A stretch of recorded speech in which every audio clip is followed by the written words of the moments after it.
host. I really don't want to host. I'll do Corey it. always shows up at the last minute. He's probably in a meeting. Could be. Maybe. Possibly.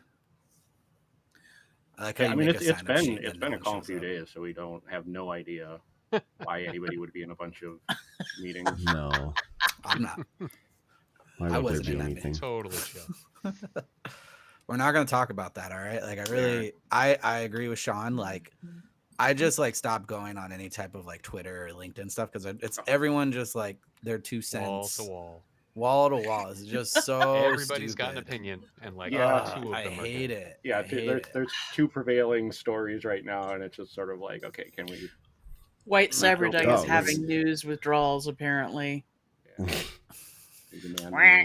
There's other good stuff, but I just don't want to talk about the event.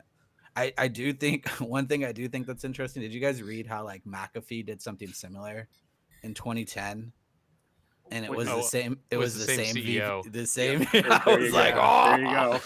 I love. Well, I I did love me see- a good conspiracy theory.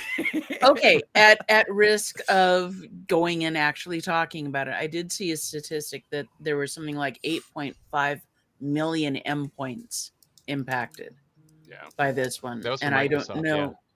I don't know if that number of endpoints was impacted by the McAfee one. Let's see. Well, let me ask ChatGPT real quick. No. How many endpoints were taken down in the McAfee 2010 event? Of course, CrowdStrike is the first thing that comes up. Really? Well, Yeah. of course. Well, it's because ChatGPT? it's because the link Okay. between the two. Like right. it's just articles, everyone talking about that. How many cats do you have, Sean? 2 right now. Although my daughters are begging for number 3, and I'm like, when the house is in better order. Those are rookie numbers. Rookie numbers. Well, Thank God you're here. I have 11, 11. Latte. Oh, wait, How but no, only it says 3 are late. mine. I was about Only to say 3 are how many mine. are permanent. I know your secret. Are you Only 3 fostering? permanent. 3 permanent, 9 foster. Or, Once upon a time, I went Math. through our 8 household. foster. We had over 30 indoor-outdoor cats. And I Boy. think my mom, I stopped counting the number of houseplants at 333 because I liked the number. I come by my Very OCD, questionable. honestly. Let's look at your video, Sean. Oh no. I think the No, rescue would be dropping very still. upset if we stopped However, counting, so it's we're going to still keep chitty. counting. Still, even on a Yeah, direct. look at you. What if I just turn the resolution Yeah, down? you're. I don't know if that'll work. What are you set to? It's 4K or Double bust. check. It should only The be. stream doesn't I'm do only on anything higher than 1080p. 1080. Maybe your only on Restream 1080. doesn't. I paid for Restream Plus. Is, I are got- you using GPU acceleration? For Yeah, your I went to browser? restream.ru and they're like, yeah, free upgrade. Here you go. And I was like, all right, cool. Hello, Just had to- comrade. Just had to give like them my social 4K? security number. You know, that's it. And they're like, all right. My name, Better address. than 4K. 8K. There's some good stuff, Corey. Good news. There's Wait, actual what? good news too. No, no, there's nothing happened. We don't want to talk about the event. There's a couple good articles about The the event, CrowdStroke, but we're not going to talk about that. I'm pretty sure we are. CrowdStroke. I feel like that. What can we really Just to a say minimum. that hasn't been said? We should have had someone collecting memes. Like you guys have an Do intern like a that- meme review. Like a meme best of. review. I mean, CrowdStroke is the only meme that I thought was worth sharing. Did you see the Kit Kat tweet? No. That Oh, actually there's- was pretty cool. Kit That Kat did a actually tweet. was- Was like, your computer's taking a break, so why don't you? And then it had the BOSOD like face, and I was like, that was golden. Good But it job. was a red. It was, It was red. a red Kit- screen of death. Yeah, good job, Or Kit Kat. red screen of Kit Kat. Red cat screen of That was Kit. good. There's a couple other good ones that were floating around. That's a lot of cats in that GIF. Yeah, Oh, Kelly thanks, is Delta. apparently Oh no, Kelly. victim of CrowdStrike. Well, now we can't joke about it. Dang it. I mean, You we can still join can. from It's your just at phone. Kelly. It's just a joke at Kelly's expense now. Whereas before it was a joke at just the general public's expense. Let's see. I'm going to pull the politician feel and say now it affects me, so I care. Oh. I care now. All right. I think this is everybody. So other than CrowdStrike, I mean, nothing else happened. There's like four different ransomware actors were like arrested from 3 There's a different lot. teams. Oh, thank God I didn't get arrested. I know, right? That We I just know of. dodged that one. Oh yeah, everybody check your mirroring. I'm good. You can read San Diego behind me. Should we do like a off hours betting pool of who's going to be the Everybody next looks VP good. on the Democrat side? No, I. Oh, you're gonna cross that barrier, aren't you? Oh, that's the. No, Okay, it's- so it's- we can't it's- talk. it's not CrowdStrike, political. but we It's can just- talk politics. No, It's not talking about politics. It's just memeing about who could be the VP. I mean, I said Tiger King, and that I mean, I think there's a chance. We're gonna see some cross-party moval, and Elon's gonna go for it. Is Tiger King in jail? Yes. Does that matter? Also, not yes. He did ask Apparently Trump for a not. pardon. He had the limo standing by. And now Just that in limo's going to be case. standing by again for the VP nomination. All right, yeah, we The can Rock. roll the finger. The Rock. Roll finger.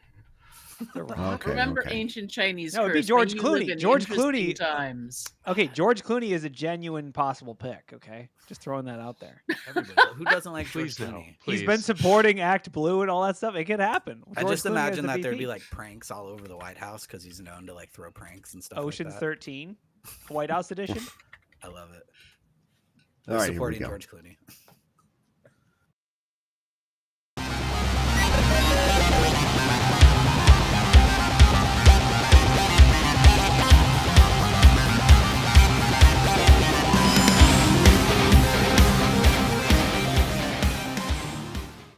Hello and welcome to Black Hills Information Security's Talkin Bout News. It's July 22nd, 2024. CrowdStrike, the apocalypse is now over. It's Monday. There's no cleanup. Everything's been resolved. You were out all weekend and now Like everything's magic. fixed. It's fine. There's no further actions needed. I'm sure nothing bad could ever happen ever again. So just relax. Come. That's news, how it works. News Everybody with just us. hits the reset button on their game console, and it's all good again. This is the first time we've ever had like a specialty, like in our news board. I know other people don't see it. There's usually like threat actors, big news, Microsoft, but this time the top one is CrowdStrike, and there's just millions of things. I think that's the first time we've ever had that. Yeah. I mean, I guess to be more specific, there are still people who are in trouble because of this. One of them is our very own Kelly, who's stranded in Salt Lake City because her airline is blue screening, apparently. She should have flown Southwest. Yeah, Southwest is known to Windows be very 3.11 secure and not have any saves tech the debt. day. Nice Who would segue know to the first that story. Windows 3.1 would be there to save the day? Yeah. Yeah, I heard. I mean- the techs there also play a lot of Diablo 1 on the systems when they're not being used. Why not? So for anyone that doesn't know, we did a kind of emergency webcast on Friday, which if you're interested, go ahead and watch the recording. I'm sure Ryan will be able to find it, but kind of just yeah, I running can through the pass that history of EDRs. I got asked about dinner. I was at a dinner party over the weekend and people were asking me like, how was your day on Friday? And I was like, well, fine, because we're the hackers. So like, we're just like, oh, okay, well, we already did our jobs. Good luck. But a lot of people had a horrible day on Friday. We did an emergency webcast. People don't know what EDR is. Now they do. People don't know what blue screens are. Now they do. Basically, watch that webcast if you want the background on it. But we're going to talk about Fallout. Apparently tech debt is good. So Southwest, I don't know. Is this like confirmed? Like, how do we know this? That's what I want to know. Did Southwest tweet, we use Windows from 1992. We're good. Well, the article had a link to an earlier article, so I guess this came out before, and Southwest was getting flack for it. And so like it was just like, hey, by the way, I see. black cloud, silver lining. Sure. Yeah.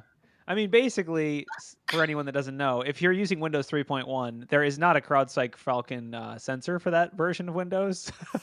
So you were good to go. But also probably horribly insecure. Apparently, a lot. It was, I think, the most interesting thing from my perspective. Not being, I didn't stay up all night. I didn't, have to do any real work. But it was fun seeing who uses CrowdStrike. Like, I'm always curious who's using CrowdStrike. Now we know pretty much a list of every company that uses CrowdStrike. Yeah. So the Yahoo links to a CNN article claiming like, oh, Southwest has 3.1. You go to the CNN article, they just said Southwest told CNN the outage hasn't impacted its operations. So who knows where this information really came from? Well, Sure. Hey, the International Space Station is using Windows 7? Oh, so they're on McAfee. So Okay. yeah, there's a lot of legacy systems out there. And Sure. Unfortunately, I think this is going to send the wrong message to a lot of people. I mean, Security so through to give the obscurity. kind of landscape, so this is roughly 8.5 million computers. Is that like the current estimate that I've heard? That was per Microsoft. So, I mean, that's a lot. I guess I would say that's not that many, but it is also, I think the thing to note is that those 8.5 million computers are usually the most important computers. CrowdStrike is a product that companies pay millions of dollars for. And so, the companies that are shelling out millions of dollars for security products are oftentimes the ones that are doing important things, or at least feel they are. So I feel like, there might be 8.5 million Android phones in India that didn't get affected, but these computers are the ones that make planes fly and did all kinds of crazy stuff. So what is the market share? Like, is there data on this? So one thing to think about Fighting CrowdStrike versus other EDR solutions. Anyone else? Yeah. Anyone else? From what I've learned in my history of like blue teaming, is usually CrowdStrike is like the number one. At least. I agree. I feel the same way, but I don't have any real data to back that up. Like, it seems like it's either them or MDE. I feel like I won't confirm my data, but I exactly agree. It's either MDE or CrowdStrike, right? All the others fall a little bit behind. Sentinel-1 is like maybe 5% or 10%. Yeah. Well, CrowdStrike has like a Kool-Aid effect, right? They have like a million different products, and then if you buy them all, just like Microsoft, everything works perfectly. Right. But the one thing I know we always talk about is stock prices, and if they will go up. So if you check out, I think last time I checked CrowdStrike's stock prices, what are they at right now? They're at 263 right now. Minus $41 today. They were 13%. They were at like 390 beforehand, almost 400. Jeez, time to buy. I was talking to some other people That's like, brutal. oh, will they bounce back? That type of deal. And Yes. This is America. Greed overrules anything else. Yes, but they're like, all right, so maybe it'll bounce back, but let's look at SolarWinds as as more of a trial. And if you look at SolarWinds, they did not bounce back. Well, but SolarWinds, I think, was in it. Yeah, I mean, this is total speculation. We don't know, but I mean, SolarWinds is in a different spot. Stock advice. SolarWinds had more. Although I guess you could argue this is clearly this indicates a systemic issue. And I think the other article I want to point out is the one that said blame the dev who pressed deploy, not the one who wrote the code. Yeah, and I agree with that. Article, I read that article a few times because, and if you just read like the article title, it's like it says, let's blame the dev who pressed the button. But if you read the article, it's kind of no, we're not blaming the dev. I read through the article a couple of times and I came away with okay, so there's a lot that we can fault. Like it says in there, like, let's start with the CEO and go, well, the CEO, they get paid. Why do they get paid so much? Because they assume the risk. Okay, so let's blame them. And they go, well, that's not really the fair point. So let's, because if you blame the CEO, if you go, okay, let's blame the CEO, in 2010, McAfee had a similar outage, but Same CEO. He, Kurtz left McAfee and founded CrowdStrike. He ended up as the CEO of CrowdStrike. Yeah, he was totally held accountable by wiping his tears with money. So there was some hearsay reports from another newscaster I was listening to that devs at CrowdStrike can push to production without. I mean, like single key by themselves. Yeah. Okay. Yeah. Here's what I'll say. Here's how I feel about this. You have should not be a problem. This does indicate an issue with the way that CrowdStrike does CI/CD or whatever you want to call it, development, SDLC, whatever you want to, use an acronym of your choice. But code needs to either be like, there's basically two ways to approach it. One is we push code to production all the time and we assume it's going to break and we're fault tolerant. That's one option. That's fine. That's like the chaos monkey strategy. I'm okay with that. If you're allowed to push code to production, but production is not something that's monolithic and can break across every user, every endpoint, everything, then that's fine. Or you have very close and careful inspection and validation and testing of whatever code you are pushing. I think in CrowdStrike's case, because of the nature of a driver in the kernel on an endpoint on 8.5 million endpoints, I think you need to have very close testing, validation, checks. Like, you can't just send it. So I feel like, yeah, I mean, it's a mess up, and I do think they deserve any hit to their stock price because this is a systemic issue. This is not like a one-off issue. Okay, wait, but it's systemic on both the deployment end, but also on the end of the clients, because I've worked at companies that test in production and things always end badly. And then I worked with a guy who routinely took down our entire suite of web apps and still managed to keep his job because he was good at other things. But I've also worked at companies where before any mass deployment of an update is done, they have a limited bank of representative systems that they test that deployment on. So not only, I mean, it's not rocket did science. CrowdStrike fail to check their stuff, but also the companies that got hit, they also failed to check their stuff. Well, no.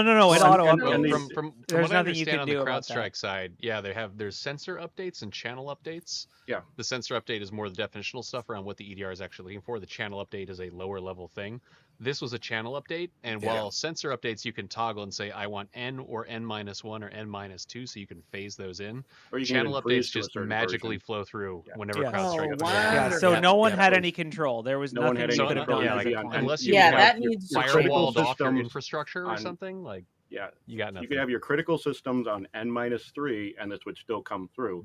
And There there's I think to get to the point on the article that we're discussing, it does also get into the let's blame the customer, and it's like, Right. well, but are they to blame because, like, United and Delta decided to run EDR on it, just displays flight details. Why do you have EDR on it? And I'm betting that a lot of people, even in the chat, not reading the article, would go, okay, why would you have EDR on all of your endpoints? And the answer is, like, you have some regulations that go, I need to fill out a checkbox. Like, it needs to be everywhere. If anybody asks me why do we have EDR on all my So- endpoints, I'm just but then because I said do you so. blame the government? I mean, more often than not, it's regulations for things like that. Yeah. It really is. Yeah, I mean, or do you? Well- The article flows into that too, and go, well, do you blame the regulations then? No, we blame CrowdStrike. I guess I would say I think you blame CrowdStrike because the regulation doesn't require that it auto updates without any approval from the client, and it also doesn't require that the update isn't validated and checked before deployment. I would say, I mean, the reason this is affecting CrowdStrike's bottom line is not just because of sentiment. It's because people are realizing, from the perspective of companies who purchase CrowdStrike, we know from the graph that someone sent in Discord. Thank you, whoever sent it. I didn't see. It was Riza. 15%. Riza sent a graph. So CrowdStrike is actually 15% of the market. Microsoft is a bigger player in the market, and there's a lot of other competitors. Rest of market, meaning basically other, is actually the biggest shareholder. So essentially, there's a lot of EDR vendors out there, is what that graph says, and what the data says. That graph is from Microsoft too, though. It's from 2022. It's a little outdated. It's from Microsoft, but I would believe that there are a lot of options. You can easily switch between vendors, and that's always going to be the case. Or maybe not easily, but you can affect. It's not something that is like, it is easily switchable. It might be it might incur costs, but it isn't like non-compatible or something. You know what I mean? Like they're all very equivalent compatibility. And the thing is, CrowdStrike left all the companies holding the bag of who's going to do the cleanup, who's going to do who's going to remediate. It wasn't them. They didn't remediate anything. They said, all right, you just delete this driver file and you're good to go. That was that. So I think from the perspective of the consumer who's buying CrowdStrike, you messed up. You left us holding the bag.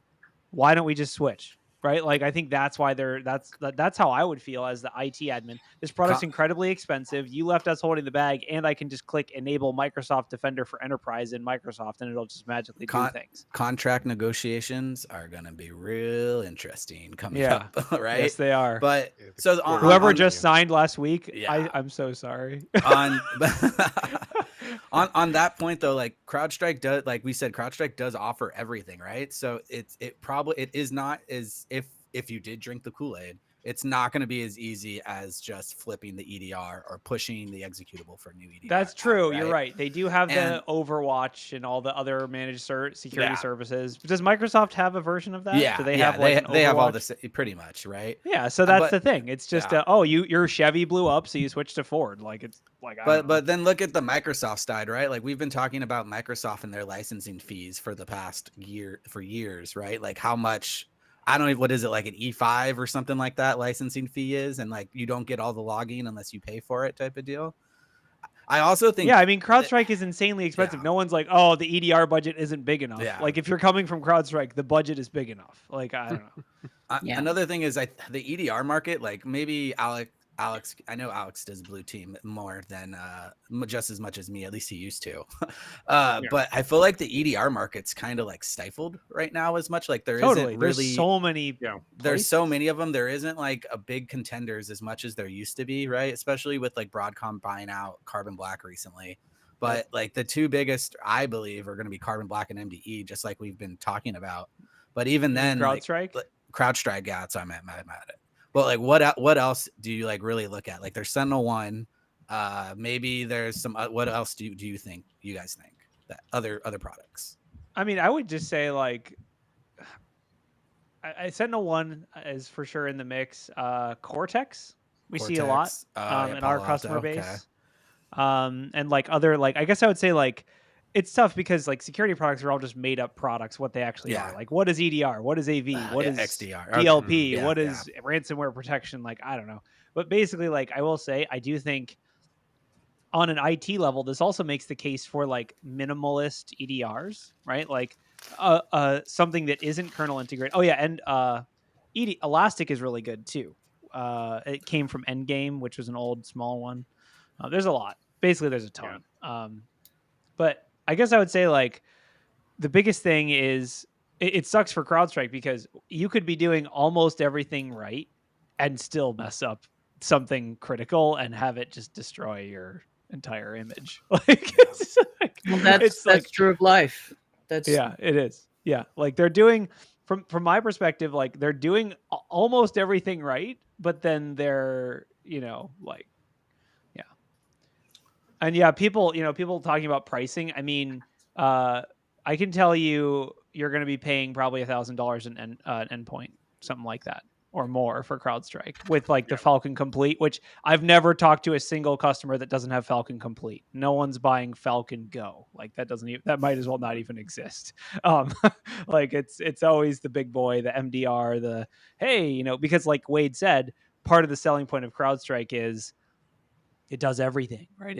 They respond, they automatic contain, they do this, they do that, which maybe people will stick around for that because they do that pretty well.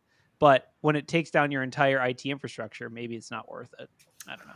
Okay, I got a good pivot about taking down your entire IT infrastructure, which I believe it was an article that's not about CrowdStrike and goes right into our conspiracy theory souls and heart. So DHS has a robot to DOS. I'm sorry, all of the Internet of Things in your house. Wow. Explain how. Wow. I love it. So I put the article in private chat. So Department of Homeland Security has a robot-like dog. Think of the whole Boston Dynamics dog thing that pretty much has a bunch of cool antennas on its back. And they don't really tell you how it works, but it's pretty much meant to roll up to a house, take out the Internet of Things like Ring doorbells or cameras and that type of stuff in order to prevent booby traps for any federal law enforcement that are coming. Sure, booby traps. That's what it's for. They do give an active explanation of an FBI raid that was in Florida where they saw the person living there saw the FBI agents coming in via the Ring doorbell and then killed 2 of them, right? So total makes sense that this was happened. I want to know how you DOS a Ring doorbell. They do not go into that. It doesn't, but there's been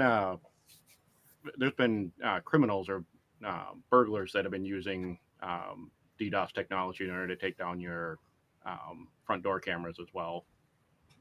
So there's some knowledge and technology out there that I haven't looked into yet, but I've seen the articles and the alerts going, hey, there's physical burglars that are like, okay, we'll just knock your security cameras offline and rob your house. You're not going to know.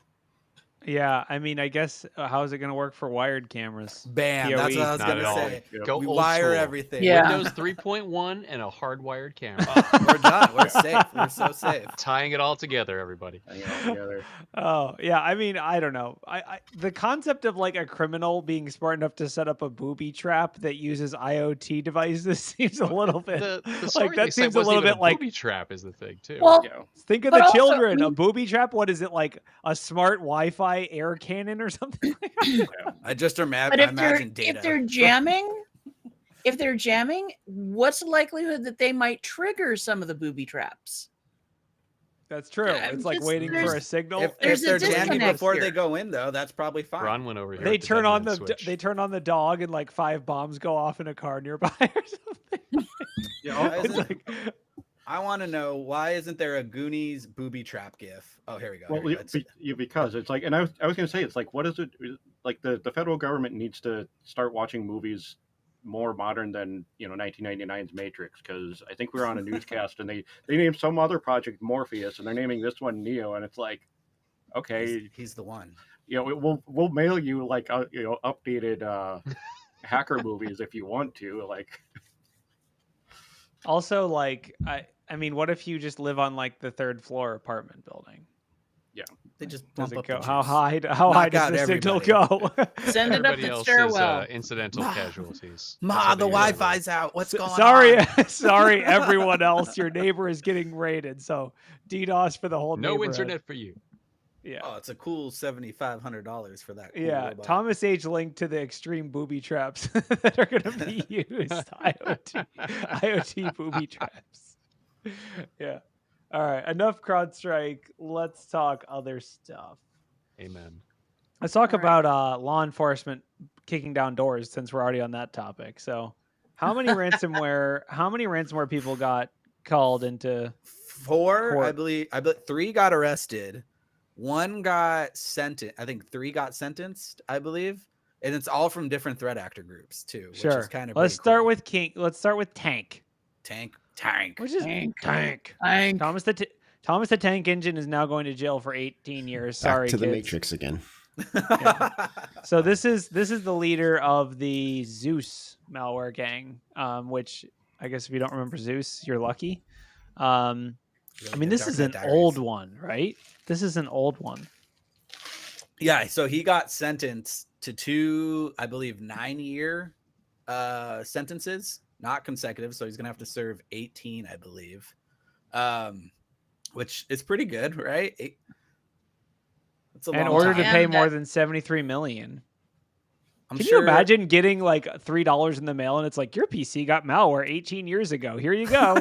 Like, no, I'm assuming it's companies, but it is funny to imagine just getting a Bitcoin transaction from Zeus or whatever, and it's like, hey, here's your $3. Sorry, I hacked your computer. So he was indicted in 2012, so it's been a minute. Yeah. I think it took them a while. I mean, it's like the normal thing where they indict and then they have to wait for them to enter an extradition country. And then Oh, eventually yeah. they did.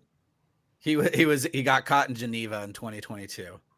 Man, Yeah. that sucks. So he successfully didn't go on vacation until 10 years later. Whoops.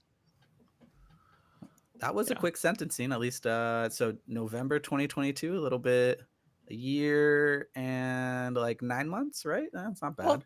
Well, since he was indicted originally years before that, they had time to get all the paperwork in order. The I dot guess so. matrix printer was able to print within those 10 years. That thing can't Exactly. be DDoSed.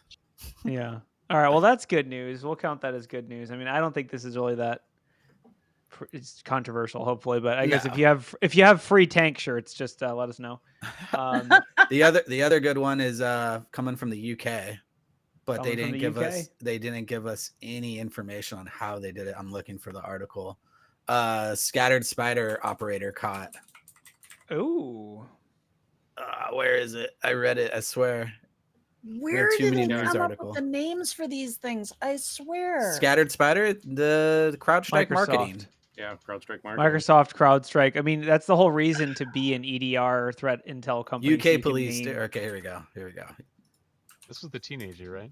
Yeah. So 17-year-old MGM hack. Dude, I honestly want to know how they caught him. Like, this is pretty legit. So UK police announced in a joint operation with the country's national crime agency, the US FBI, they arrested a 17-year-old suspected of being connected to the ransomware group attack against MGM resorts last year, right?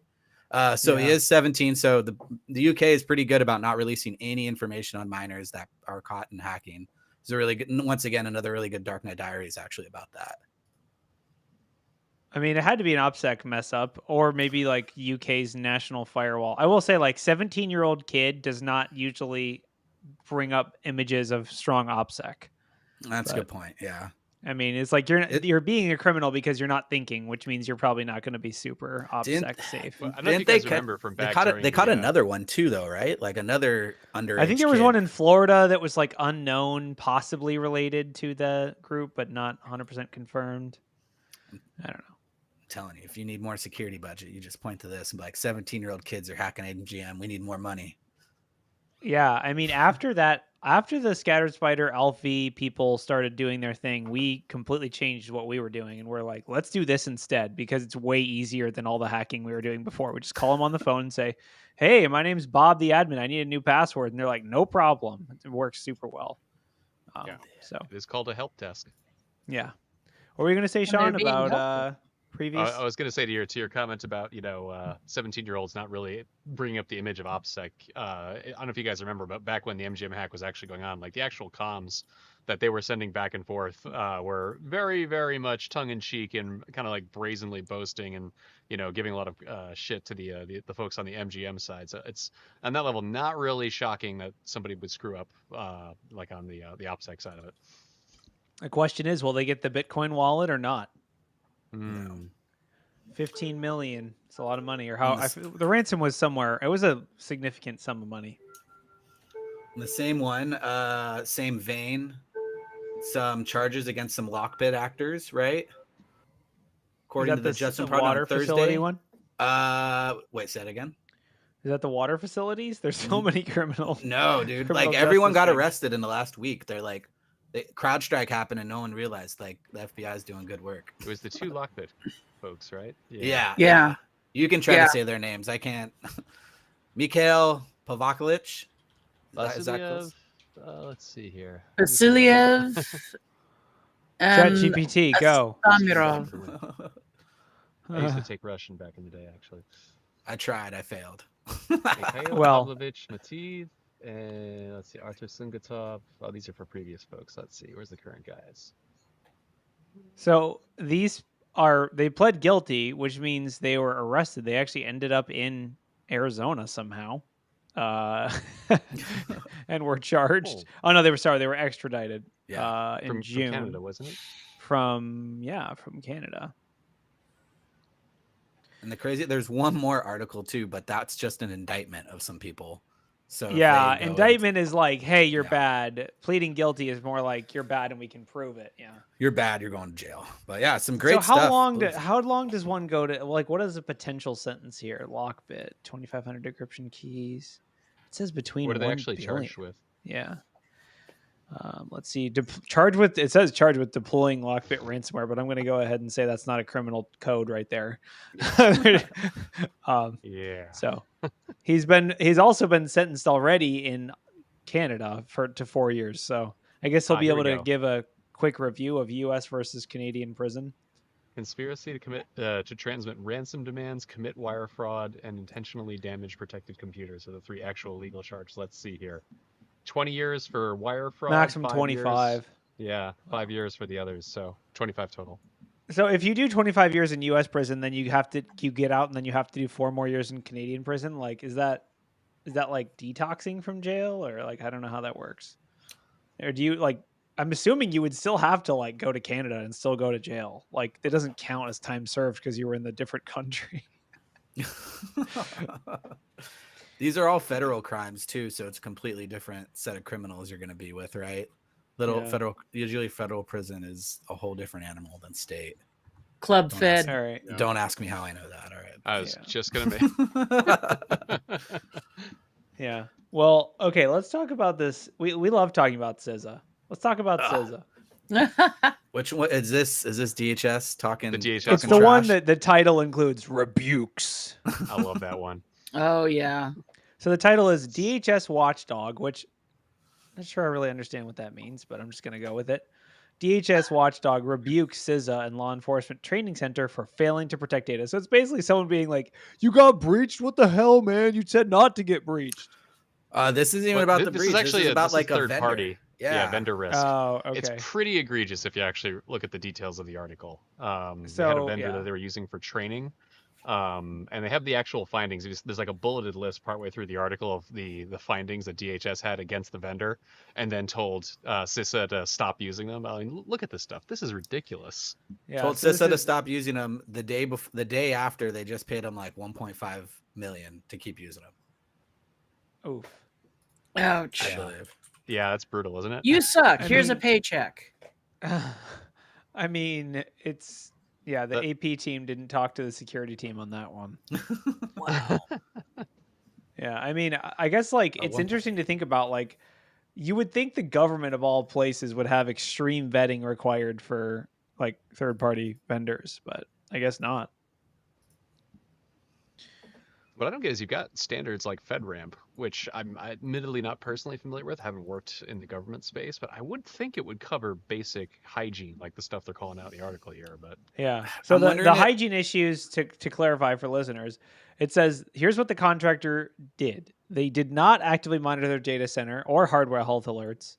They deployed hardware at the end of its useful life.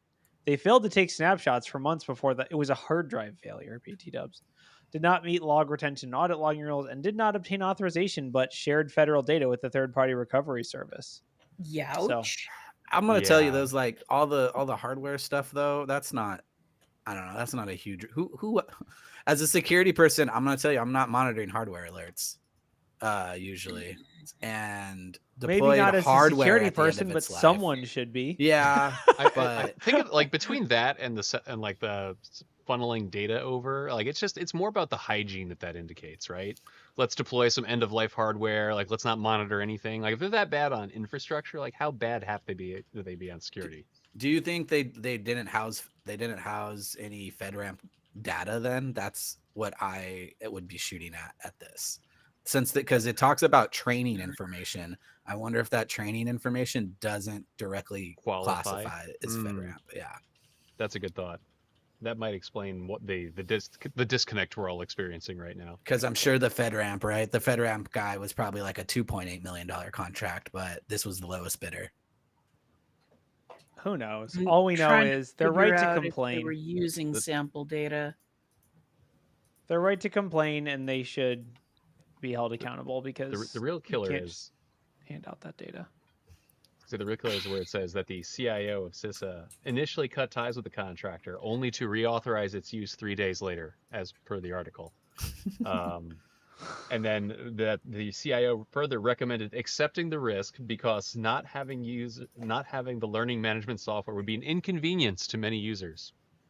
It's good decision making process. Was there actually a breach, or is this just a theoretical breach? Is it like, so this is a data leakage thing, but there was no actual breach, right? It's like they sent the data to third parties, but the third parties never actually got breached. Or was there a real breach?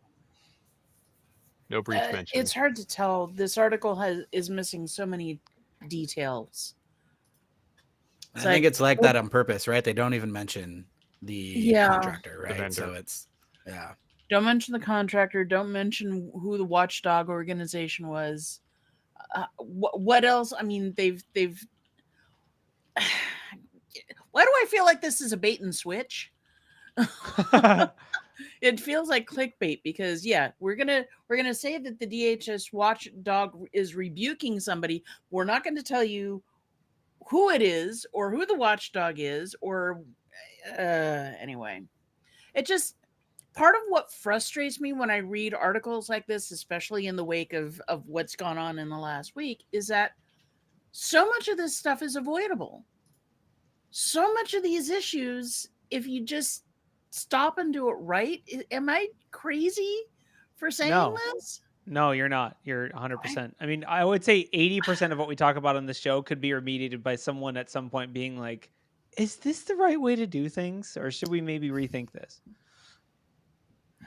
I mean, I thought it was bad back in the 90s when people were asking me to send credit card information over email. It hasn't gotten any better. No, not really. Speaking of it not getting better, boats. Ransomware. Oh man! Again? Well, no, they didn't get ransom, but they had. So MarineMax, self-described the world's largest recreational boat and yacht retailer, notified over 123,000 individuals whose personal information was stolen in March security breach claimed by Rasnita ransomware gang. So this data is actually when I first read this, I didn't even see recreational boats. I just saw yachts. And the first thing I think of yachts is just rich people. So I'm like, I don't care. It's rich people. But that would be an excellent list of whales to fish and try to get money off of. That was my number one thought about this. Pretty much they got in, they did catch them within 10 days of the actual breach, which good for them. 10 days is, I would say, it's not like the shining star, but at least they weren't in there forever. 10 days is pretty good. And then they were able to exfil everything out. And if you want all that information, it's on the dark web somewhere.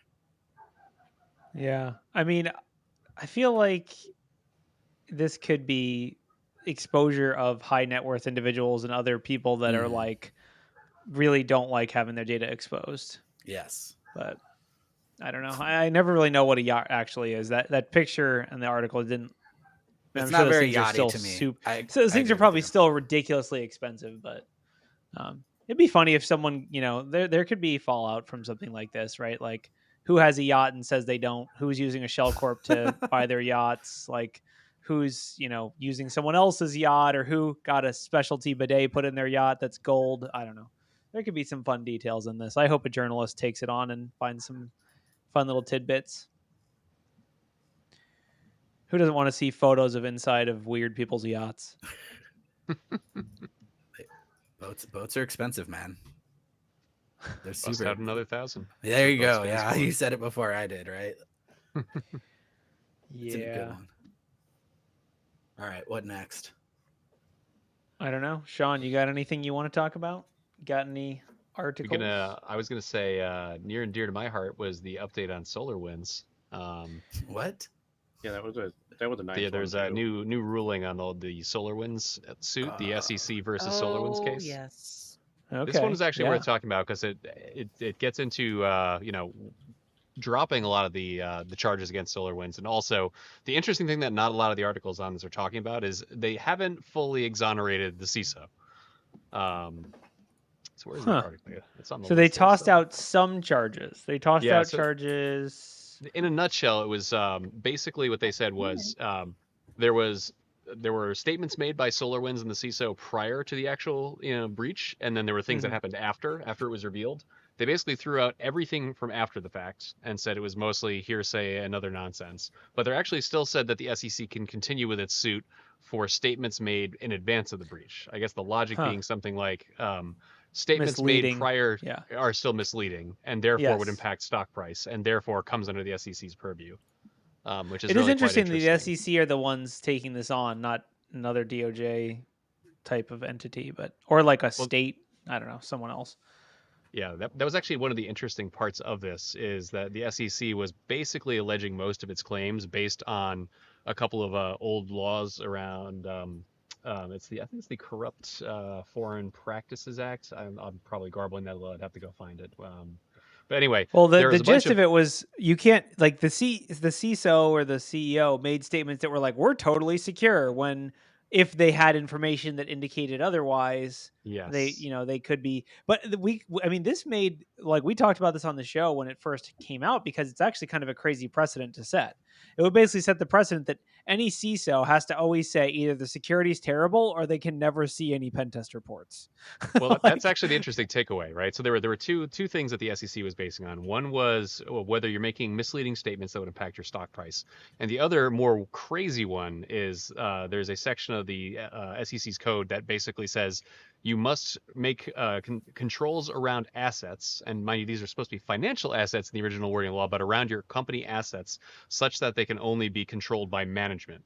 And so the SEC was trying to argue that the code base was its primary asset, and that therefore the fact that somebody was maliciously able to access the code base meant that they were in violation of that particular clause. The judge threw that whole section out completely and said that's nonsense. Yeah.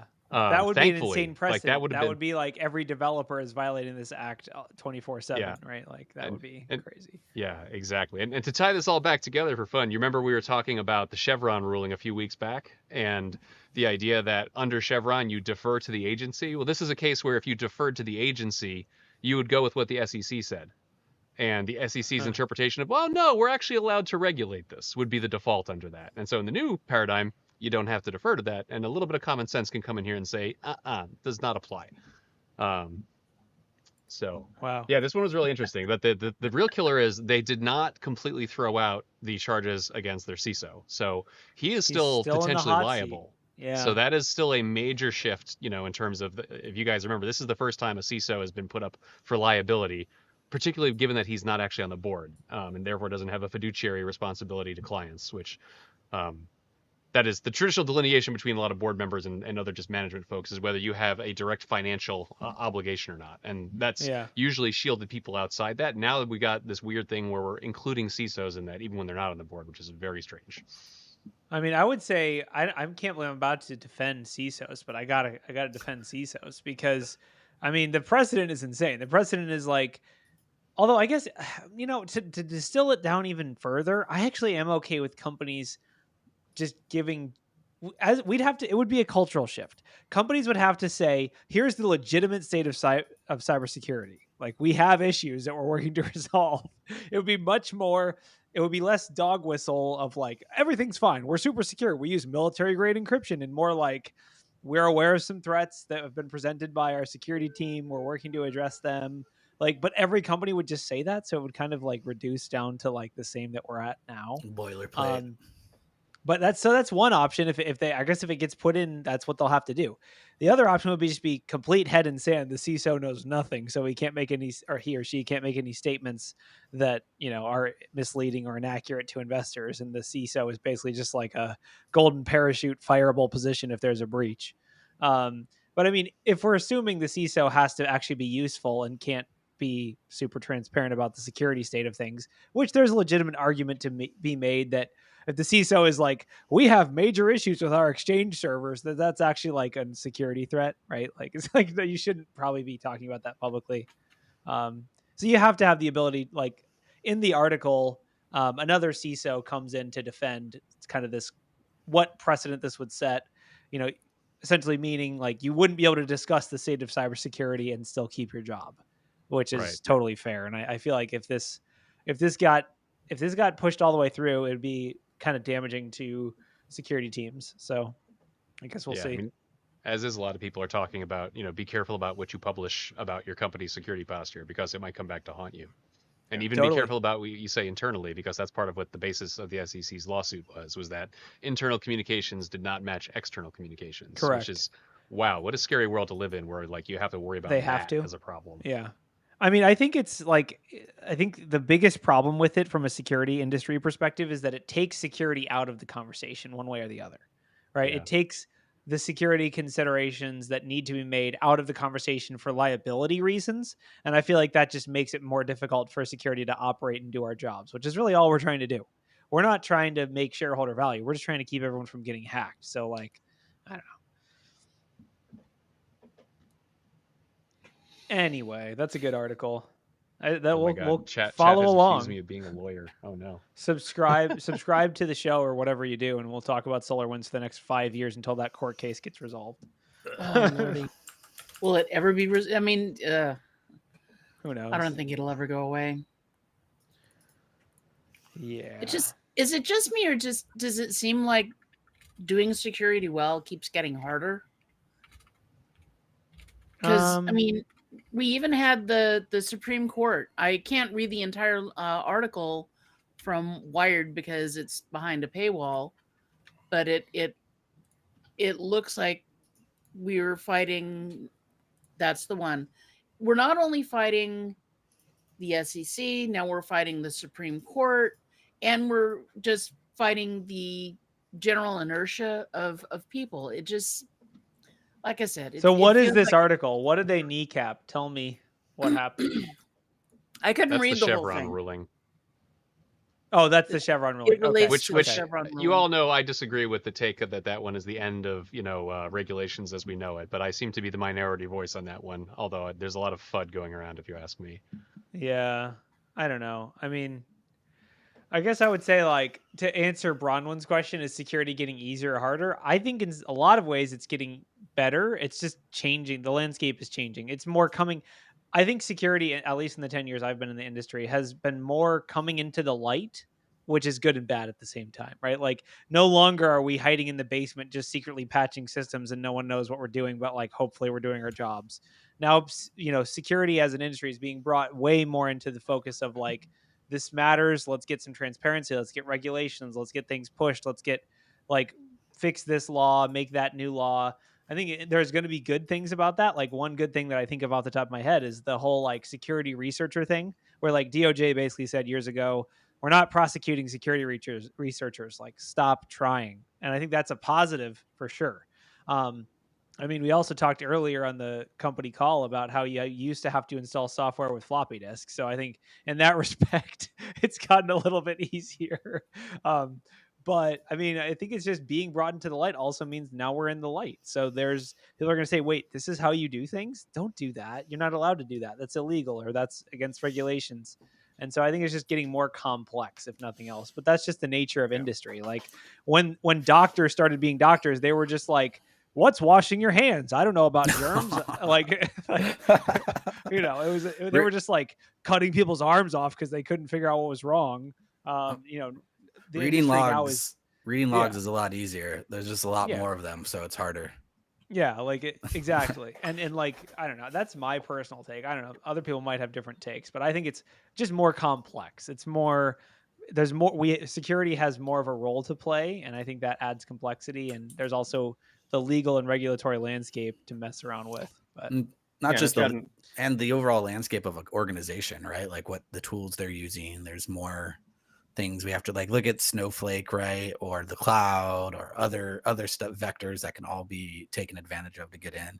Man, just personal phones and stuff like that too. I mean, that's true, but also like think about when people used to design horrible MVC apps and they all had tons of security bugs. People's like, yes, you can get Snowflake hacked, but at least you didn't roll your own encryption and like forget to do that for your whole company. Like, you know what I mean? Like, well, yeah. Sorry. I mean, it's just the threat landscape changes over time. There's just the nature of the security. But yeah, I think it's much more complex for staying up to speed than it was years ago. Like years ago, you could just kind of get a security training, get a security cert, and you could just like sit in that knowledge for years, and nothing really required that update. And now you really just need to stay on the cutting edge a lot. You need a lot of the updates. You need a lot of dynamic trainings. So in one way, it has gotten better, but you need to put that time into learning and staying up to date on things. Which, hey, listen to our news and BHIS and all. Great yeah. I mean, I think like what's happening, a lot of the breaches we talk about are people are just running at a really fast pace and aren't stopping to ask questions like, to talk about the CISA third party one. It's like no one stopped. They were like, we need backups. Okay, how are we going to do it? Oh, we'll just send it to the third party. No one said, hold on. We can't send CISA or DHS data to a third party. We need to no one stopped and said, hold on, I actually know the regulations. You can't do that, right? Like you can't just be sending data to third parties. Or like with CrowdStrike, they were AI, machine learning, patches, features, sales, money. And they were like, hold on, did anyone like read the code of that last patch that went out? And then they're like, oh no, did you read it? I thought you read it. Like, it's like that pace and complexity does lead to things getting forgotten or overlooked, I think. And we all need to just, who knows, but there's got to be a fix for that. Yeah, right on. All right, last article. You Our ready favorite government psyop, War Thunder. I didn't realize how many times they've done it. But it's like every week. At the It's like bottom of every this week. article, it's the European Typhoon jet fighter, the AH-64D Apache Longbow attack helicopter, the Chinese VT-4, the M2A4 Bradley, and then I also know they did the F-15 and the F-35. So once again, someone has leaked classified Russian tank information on War Thunder to prove a point.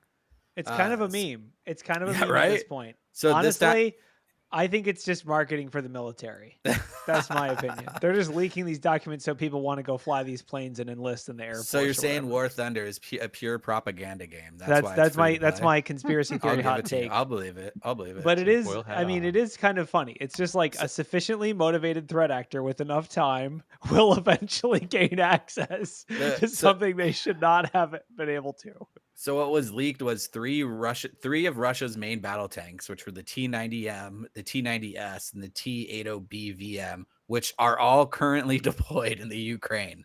So those are some of their most recent designs, actually. So theoretically, we could go get those user guides, right, and then drive a tank. And I already have a link to the PDF if anybody wants it. Please feel free. Does it have like an operator's manual to see how to drive a tank by yourself? Yeah. Turn to page 782.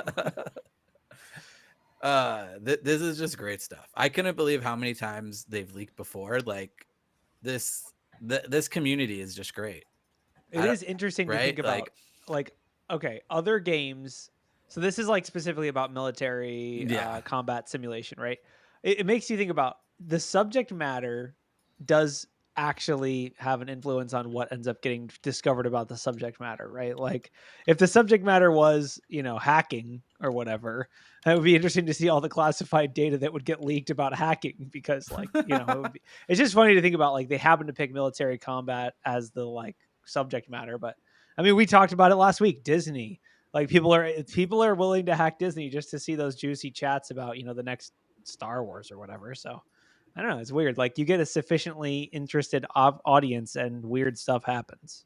Well, it is, White Cyberduck said that, leaks are because of the sweaty nerd fights. And yeah, it's because you get into like a fight and somebody goes like, you don't know what you're talking about. And you're like, the hell I don't. Like, here's the documents. Like, I'll send you the classified files. Like, it's like, represent. I know what I'm talking about. Here's the files. And yeah, I mean, the question is, what percentage of War Thunder players are actual ex-operators of the equipment they like? Is it like once you know how to drive a tank, you just you never want to stop driving a tank or something? I don't know.